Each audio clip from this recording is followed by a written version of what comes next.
Good morning class. आज का जो हमारा टॉपिक है that is binomial coefficient. Binomial coefficients क्या होते हैं? ठीक है, बाइनोमियल कोफिशिएंट एक्चुअली कोफिशिएंट क्या होते हैं? कांस्टेंट्स के जो इधर होते हैं, जैसे फॉर एग्जांपल 2x में लगा रही हूँ, x इस क्या है, वेरिएबल है, 2 क्या है, मेरा कोफिशिएंट है। ठीक है, अब बाइनोमियल कोफिशिएंट्स क्या होते हैं? The combination from set elements if denoted by NR, this number is also called as binomial coefficient। कौन से नंबर को हम बाइनोमियल कोफिशिएंट कहते हैं? जैसे सपोज करो, जैसे आपको ये एक एक्सप्रेशन दी हुई है 2x प्लस 2y।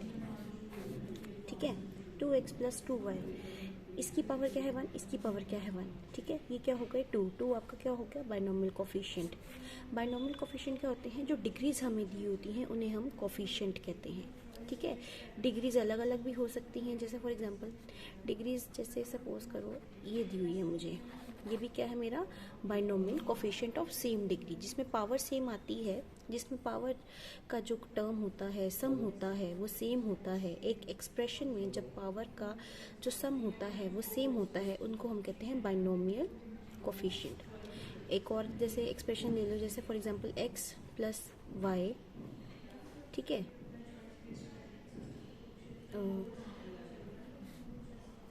ये देखो यहाँ पे x की पावर क्या है 2, यहाँ पे भी की डिग्री, जो पावर की डिग्री बनेगी वो क्या बनेगी 2, क्योंकि y की पावर n, x की पावर 1, y की पावर 1, x की पावर 1, ये टोटल क्या बना देगा 2। मतलब मेरे पास जो हो गई सिमिलर पावर, सिमिलर टर्म्स हो गई पावर में, तो उन्हें हम कहते हैं बाइनोमियल कोफिशिएंट। ठीक है, जब हम किसी एक एक्सप्रेशन को एक्सपैंड कर देते हैं, फॉर एग्जाम्पल जैसे मेरे पास a प्लस बी गिवन है। ठीक है, a प्लस बी को मैंने एक्सपेंड कर दिया तो इसका आंसर क्या आएगा 1 आएगा। ठीक है, अगर a प्लस बी का होल स्क्वायर अगर मैं लेती हूँ, ऐसे हम लिखते हैं a square plus B square plus 2ab। अब ये देखो, इसमें भी एक चीज़ आप देखो, a स्क्वायर a की पावर 2, b की पावर 2, इसमें भी क्या है पावर क्या आएंगी 2 आएंगी, क्योंकि a 1 है b 1 है, तो जब पावर सेम होती है तो क्या होते हैं ऐड होते हैं, तो इसकी पावर की डिग्री क्या बनेगी 2। समझ आ गया?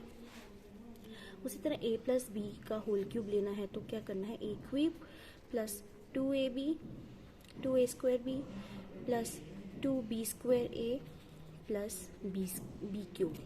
ठीक है, अब इसमें भी देखो, सॉरी a क्यूब, a की पावर क्यूब है, इसमें भी क्या है क्यूब आया है, इसमें भी क्या है b स्क्वायर, a 1 है, a की पावर 1 है, तो क्या बनेगा क्यूब, यहाँ पे भी क्या बनेगा b क्यूब। समझ में आया?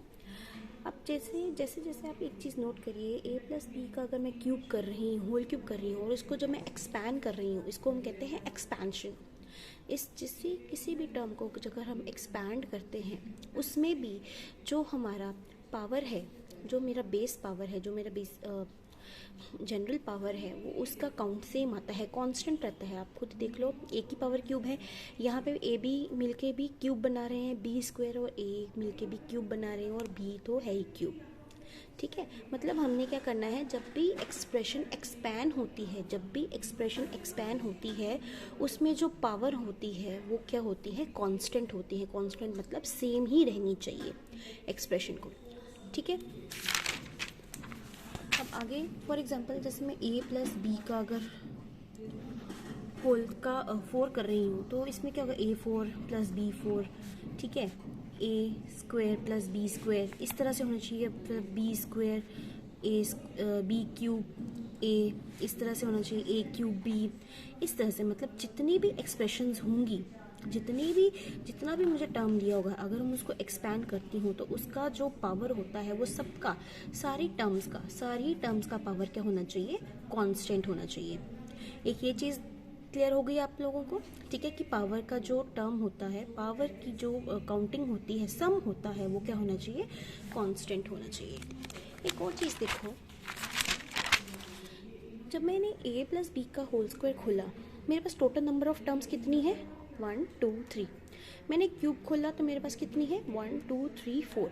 मतलब जितनी मेरे पास पावर होगी, सपोज अगर ये मेरे पास n है तो नंबर ऑफ टर्म्स मेरे पास कितनी होंगी n प्लस 1। ठीक है, अगर मेरे पास जो एक्सप्रेशन है, जब हम उसको एक्सपैंड कर देते हैं, एक्सप्रेशन को एक्सपैंड कर देते हैं, जो नंबर ऑफ टर्म्स मेरे पास आती है वो इस पावर की एक ज़्यादा आती है, मगर अगर यहाँ पे क्यूब है तो नंबर ऑफ़ एक्सप्रेशन मेरे पास 4 होंगी। ठीक है, अब जैसे इसकी पावर 4 है तो नंबर ऑफ़ एक्सप्रेशंस मेरे पास कितनी होंगी, 5 होनी चाहिए, तो 5 ही हैं। ठीक है, अगर मैंने यहाँ पे लिख दिया 25, मतलब इसको मुझे इस तरह से खोलना चाहिए, तो नंबर ऑफ़ टर्म्स मेरे पास कितनी आ गई, 26। ठीक है, समझ आ गया। बट हम इसको अगर इसको खोलने लग जाएं तो इट इज़ वेरी टेडिशियस टास्क, ये बहुत ही टाइम कंज्यूमिंग है।